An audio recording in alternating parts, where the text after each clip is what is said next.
ustedes en ese encuentro de oración es: no descuides el trabajo que te fue confiado en el Señor. No descuides el trabajo que te fue.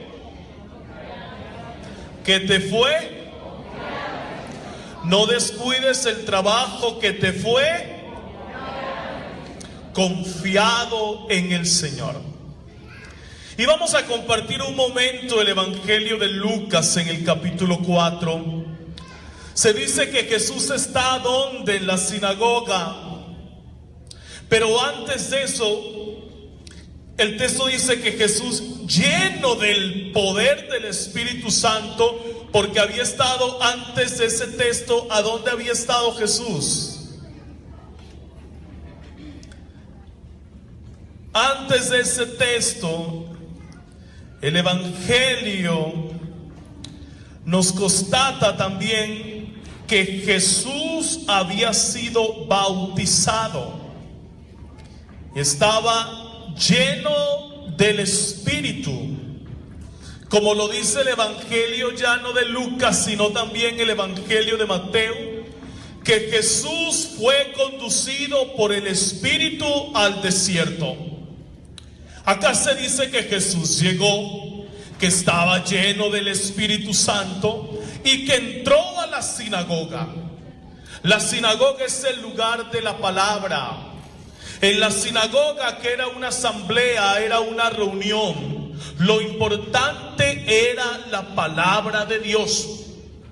Y Jesús va como buen judío y como toda costumbre judía, va a la sinagoga para encontrarse con aquel que es la palabra, Dios fuente de la palabra, pero Él mismo se hace palabra. Interesante.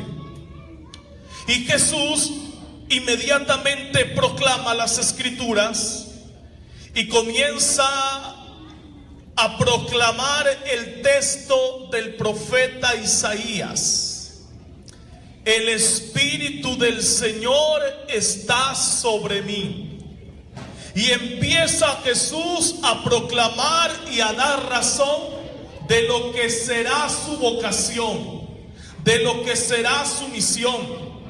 Recibe el Espíritu Santo, está el Señor después del bautismo, y después del bautismo, donde recibe presencia de Dios, se va a proclamar la buena nueva. Pero primero tiene que irse equipado, primero tiene que irse lleno del Espíritu. Y por eso en el bautismo Jesús recibe el Espíritu. Y aquí en este texto del Evangelio de Lucas, teniendo en cuenta el profeta Isaías, Jesucristo hace una descripción de todo lo que será su misión. Miren en qué consistirá la misión de Jesús: para llevar a los pobres la buena nueva de salvación. Él ha sido enviado a anunciar la libertad a los presos, a dar la vista a aquellos que están ciegos, a liberar a aquellos que están oprimidos, a proclamar un año de gracia en el que el Señor concederá misericordia. Aquí encontramos la misión que va a realizar Jesús de Nazaret. Y es una misión que Él va a compartir ¿con quiénes? Con sus discípulos. Y por eso, para esta misión de construcción del reino de Dios, Jesucristo empezó a buscar a sus discípulos, porque sus discípulos también le iban a ayudar a realizar ¿qué? A realizar esa misión para lo que Él fue enviado, para lo que Él es lleno del Espíritu Santo. Y por eso busca a los primeros discípulos, donde va constituyendo su iglesia, para que ellos realicen lo mismo, para que ellos en el nombre de Jesús también sanen a los que están enfermos, liberen a los que están oprimidos, regresen la vista a aquellos que están ciegos, y también ellos puedan proclamar un año de gracia y un tiempo de misericordia. Y es interesante, queridos hermanos, Miren lo que hace Jesús. Jesús, antes de proclamar las maravillas de lo que aquí se dice, Jesús fue bautizado. Cuando los discípulos, después que Jesús regresa al Padre, ellos tenían que cumplir con esta misión de hacer lo que hizo Jesús. Pero ¿qué sucedió? Libro de los Hechos de los Apóstoles, en el capítulo 2, se nos habla de la experiencia y el acontecimiento de Pentecostés. Los discípulos antes no habían predicado con poder.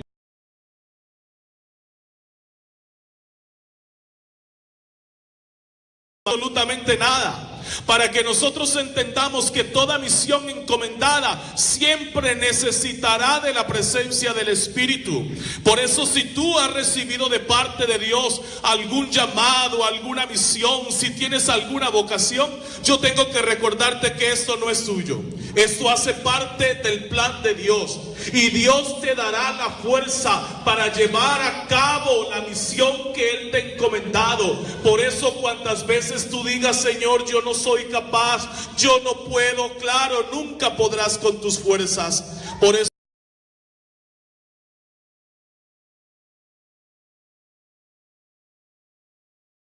al Espíritu Santo. Aquellos que se sienten impotentes, que sienten que no pueden, invoquen al Espíritu. Es el maestro, Él es el que enseña, Él es el que capacita, Él es el que te levanta, Él es el que te hace fuerte.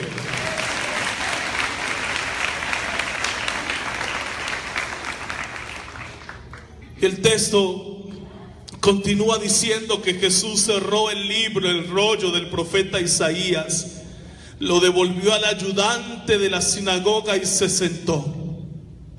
Es interesante, porque Jesús no hizo ninguna explicación del texto, sino que leyó y se sentó. Como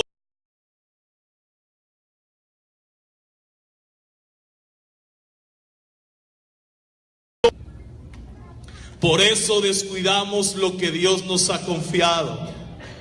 Por eso descuidamos la misión. Por eso olvidamos la vocación. Aquí hay muchos padres de familia. Y muchos de ustedes tienen una gran misión, que es la de educar a sus hijos.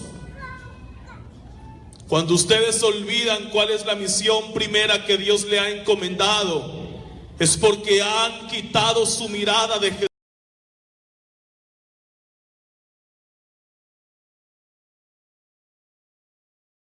Buscar por ahí debajo de cuerda, por ahí debajo el orgullo, alimentar mi ego, alimentar mi aprobación, creerme el mejor. Hermanitos, estamos perdiendo y quitando la mirada de Jesús. Cuando en la vida estamos así confusos, es porque estamos quitando la mirada del Señor. Cuando en la vida estamos angustiados, es porque hemos quitado la mirada de Jesús. Cuando en la vida estamos llenos de miedo, es porque hemos quitado la mirada de Jesús. Si tú quieres perseverar en el camino, si tú no quieres descuidar lo que Dios te ha encomendado, lo que Dios ha depositado en tus manos, por favor, no quites la mirada de Jesús. No dejes de mirarlo, no dejes de contemplarlo, no dejes de ver su gloria. No te distraigas, no quites tu mirada de la mirada de Jesús. ¿Por qué? Porque la mirada de Jesús te sana, la mirada de Jesús te sostiene, y la mirada de Jesús te recuerda a lo que Él te ha llamado: a liberar a los cautivos, dar vista a los ciegos, sanar a los enfermos, liberar a aquellos que están presos y a proclamar un año de gracia. Pero cuando nosotros quitamos la mirada del Maestro, empezamos a buscar otras cosas, y por eso nos confundimos. Y por eso la relación con el Señor va siendo una relación fría. Y por eso descuidamos la palabra. Y por eso descuidamos los sacramentos. Y por eso descuidamos la oración. Y por eso descuidamos el servicio. Y por eso empezamos a buscar otras cosas. ¿Por qué? Porque se nos ha olvidado quién es el que nos ha llamado. Yo creo que si nosotros estamos hoy aquí y no queremos descuidar el llamado de Dios, nunca apartemos la mirada de Jesús. Nunca. Porque tal vez aquí el Señor a muchos les ha regalado dones. Tal vez el Señor aquí a muchos les ha regalado sus talentos. Tal vez el Señor aquí a muchos les ha regalado oportunidades de vida. Tal vez el Señor a ti te ha regalado la posibilidad de estar bien. Tal vez el Señor aquí a muchos les ha regalado un buen trabajo. Tal vez el Señor aquí a muchos les ha regalado tantas cosas hermosas y bellas. Y sin embargo, nosotros hemos actuado como desagradecidos y desgraciados. Y nos hemos olvidado de Jesús. Y nos hemos olvidado del Maestro. Hay cuantos que han venido a los encuentros, a los grupos, a las comunidades de oración. Hay tantos que han recibido milagros y bendiciones del Señor. Y cuando pasa el tiempo de eso se olvidan. Cuando pasa el tiempo se olvidan de lo que Dios hizo. Por eso, queridos hermanos, en la Biblia ¿saben qué significa pecado? En la Biblia pecado es olvido y el recuerdo es amor.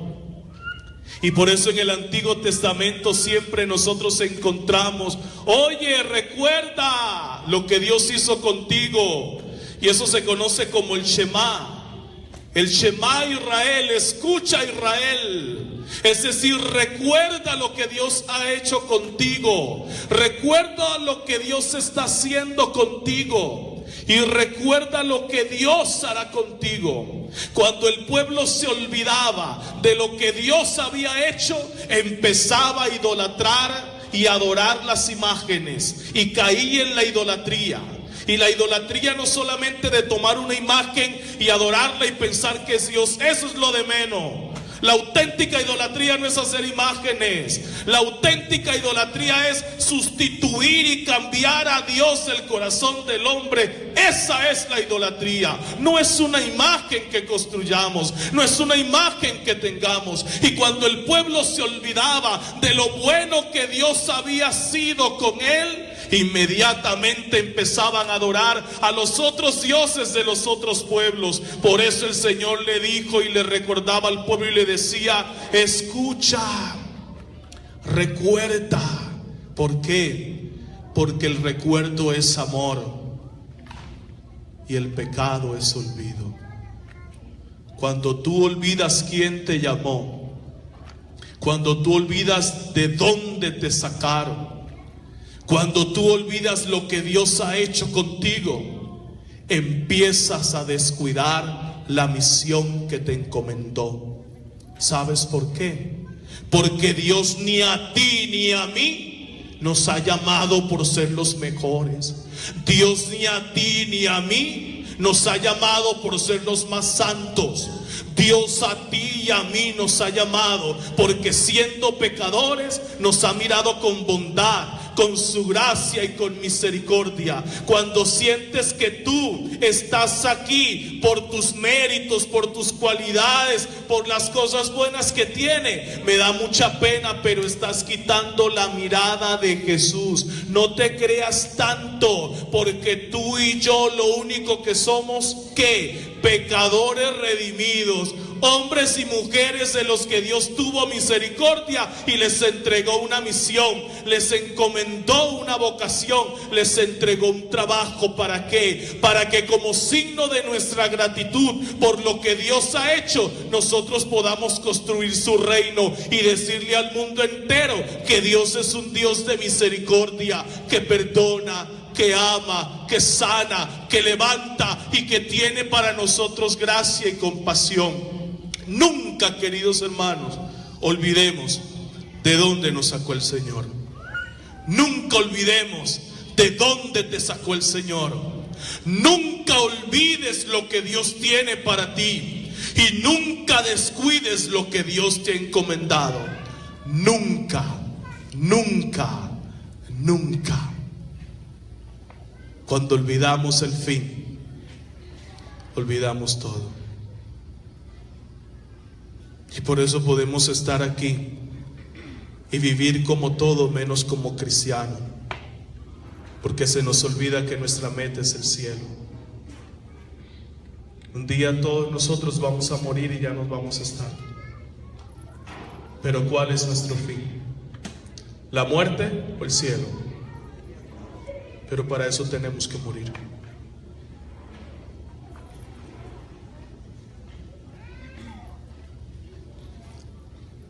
Les voy a dejar 4 elementos importantes para que nosotros cuidemos el don que Dios nos ha regalado, para que no descuidemos lo que Dios nos ha dado, para que no descuidemos el trabajo que Dios nos ha confiado. 4 elementos importantes. Primero,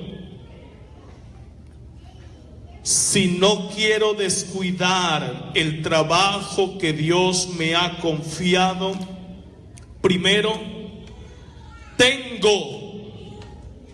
debo permanecer en Él. ¿Cuál es la primera clave? ¿Permanecer en quién? ¿Permanecer en quién? ¿Permanecer en quién? Y la gran pregunta entonces, ¿cómo hago yo para permanecer en Él? Estamos en el Evangelio de San Lucas, ¿verdad? Pero si nosotros vamos más adelante, nos encontramos con el Evangelio de San Juan. Y en el Evangelio de San Juan, a partir de ese discurso de la despedida, a partir de ese capítulo 15, nosotros encontramos unos textos que nos hablan de cómo podemos permanecer en Él. Y hay una manera interesante de permanecer en Él, y es su palabra. Cuando nos mantenemos en su palabra, si nosotros queremos permanecer en el Señor, queridos hermanitos, debemos convertirnos en amigos de la Sagrada Escritura. Porque es en la Sagrada Escritura, en la palabra de Dios, donde nosotros encontramos toda aquella fuente y gracia que va iluminando el camino. ¿Para qué? Para poder perseverar en Él. Pero es en la palabra de Dios donde yo encuentro todas las enseñanzas que Dios tiene para mí. Él allí en la Sagrada Escritura me va a ir enseñando, me va capacitando. En la Sagrada Escritura Él me irá mostrando cuál es su proyecto. Es en la palabra de Dios donde yo encontraré la fuerza necesaria, la sabiduría y el entendimiento para nutrirme de Él. Pero ¿saben qué otra cosa es importante y es clave? La oración.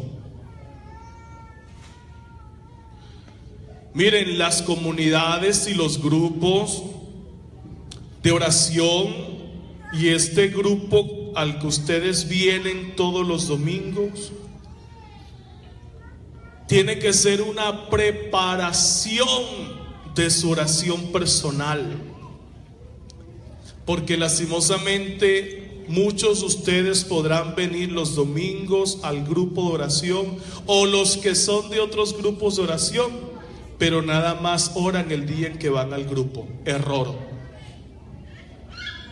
Y por eso encontramos grupos donde uno dice, aquí no se siente el poder de Dios. Grupos apagados, grupos muertos, la gente no va. Y si la gente va, pues porque es costumbre, vamos a llevar a la gente, y ya me acostumbré a ir al grupo. Pero la gente no crece. En donde se hace lo mismo con la misma gente y no hay el mover de Dios. Y la gente viene porque viene, y a veces viene hasta por costumbre a calentar una silla y sentarse ahí. Pero la gente no fluye, la gente no crece, la gente ni siquiera va a la Eucaristía. La gente no se confiesa, la gente no crece en su vida sacramental, la gente no lee la palabra, porque nada más oran un día a la semana, 1 hora y media, 2 horitas, que es el día en que van al grupo. Y eso pasa para los grupos, pasa para los que cantan, para los que animan, para los que predicamos, pasa lo mismo. Porque si ustedes que cantan y animan aquí en el ministerio no se llenan de Dios, ustedes pueden ser unos artistas, pero no predican a Cristo. ¿Eso de qué sirve? Aplauso humano, eso no sirve de nada. A los que estamos predicando, si yo como sacerdote no oro en mi oración personal, ¿de qué me sirve?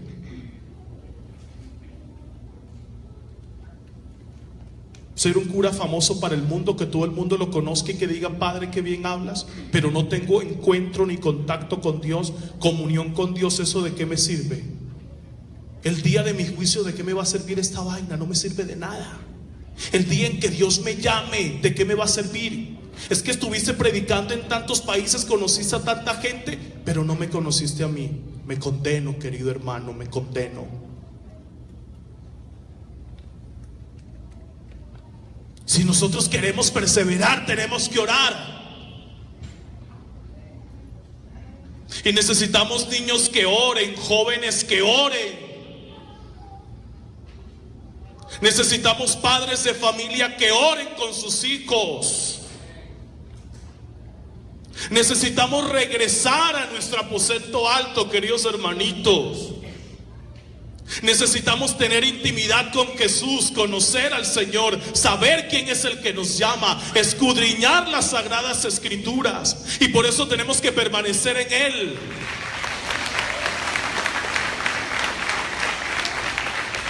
¿Saben por qué?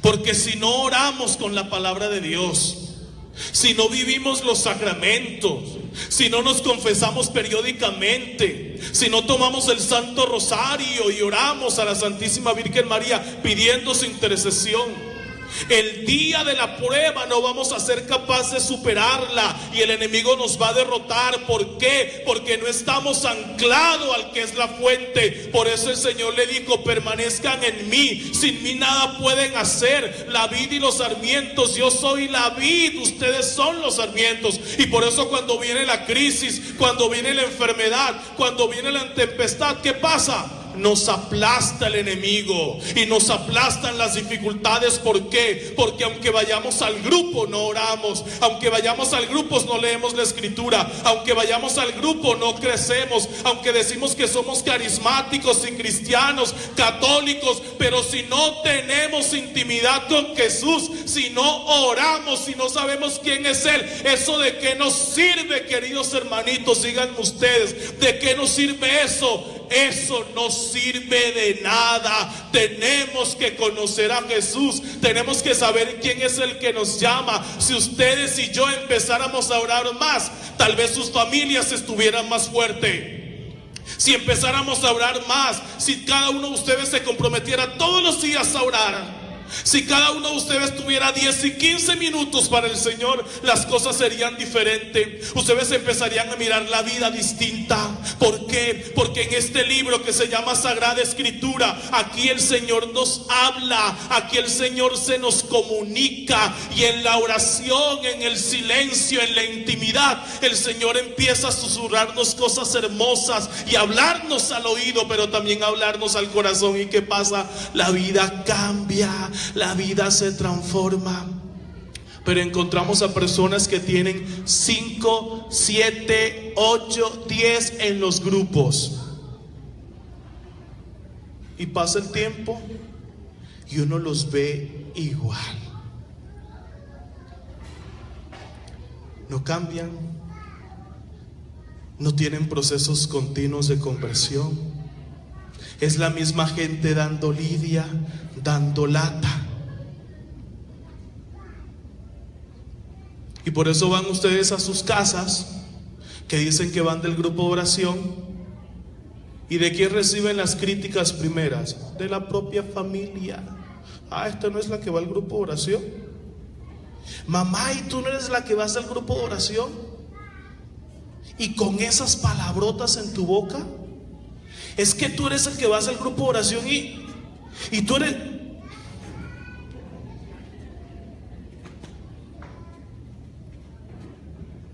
Yo no estoy diciendo que tenemos que ser ángeles, pero estoy diciendo que tenemos que estar en movimiento. Y la única manera de perseverar es estar con Él, permanecer con Él. Primera clave, ¿cuál es? Permanecer en Él. Segundo, superar el tiempo de crisis. Y a mí esto me llama profundamente la atención. ¿Saben por qué? Porque cuando el Señor llamó a sus discípulos, le prometió vida eterna. Pero le dijo, esto viene acompañado con persecuciones. Y esto viene acompañado con cruz. Y por eso le dijo, el que quiera seguirme, que agarre su cruz y que me siga. Y a veces nosotros pensamos que porque estamos en la iglesia no vamos a tener problemas, no vamos a tener dificultad. Y resulta y pasa que es lo contrario. Cuando nos metemos a caminar en esto y a tratar de perseverar en esto, es cuando llegan más los problemas, cuando llegan las enfermedades, cuando vienen las dificultades y nosotros decimos, bueno, pero es que no te estoy sirviendo a ti. Y empezamos a pelear con Dios, a darnos unos cuantos puños con Él. Porque pensamos que esto es una historia de Corín Tellado y que termina colorín colorado, este cuento se ha acabado. Y me da mucha pena, pero no es así. Cuando estamos tratando de servirle al Señor, es cuando más difícil se pone la cosa. Y a mí esto me hace pensar, ¿saben en quién? En José, en el Antiguo Testamento. ¿Se acuerdan de José, verdad? ¿Quiénes lo vendieron? Los hermanos. Pero ¿saben qué es lo bonito? Después José, ¿en qué se convirtió? Tenía un talento, un don. Tenía un don de poder describir y poder descifrar los sueños. Entonces el faraón lo llamó.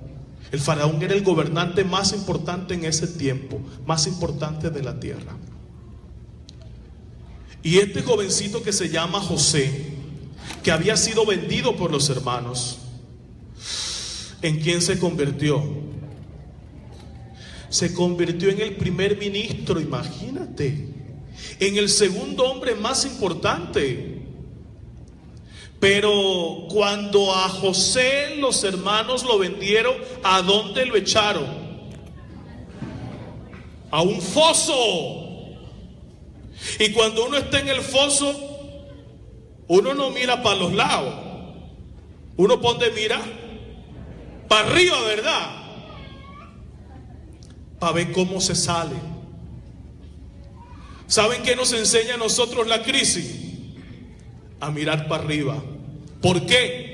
Porque en tiempos de crisis, queridos hermanos, la salvación nos viene del Señor, no de ninguna otra persona. La salvación te viene ¿de quién? ¿Te viene de quién? La salvación nos viene de Dios. En tiempos de crisis, en tiempos de dificultad, en tiempos de dolor y de enfermedad, ¿a dónde tenemos que mirar? ¿A dónde tenemos que mirar? Tenemos que mirar hacia arriba. Ya no tienes que estar mirando abajo, ni tienes que estar mirando a los lados. Por eso te digo, no te distraigas. ¿A dónde tenemos que mirar? Porque nuestro auxilio nos viene solo del Señor. No permitirá que resbale mi pie, dice el Salmo 121. El auxilio me viene del Señor, que hizo el cielo y la tierra, mi guardián de Israel. No permitirá que resbale mi pie. El Señor es mi guardián, el Señor es mi defensor, el Señor me cuida y me defiende. Amén.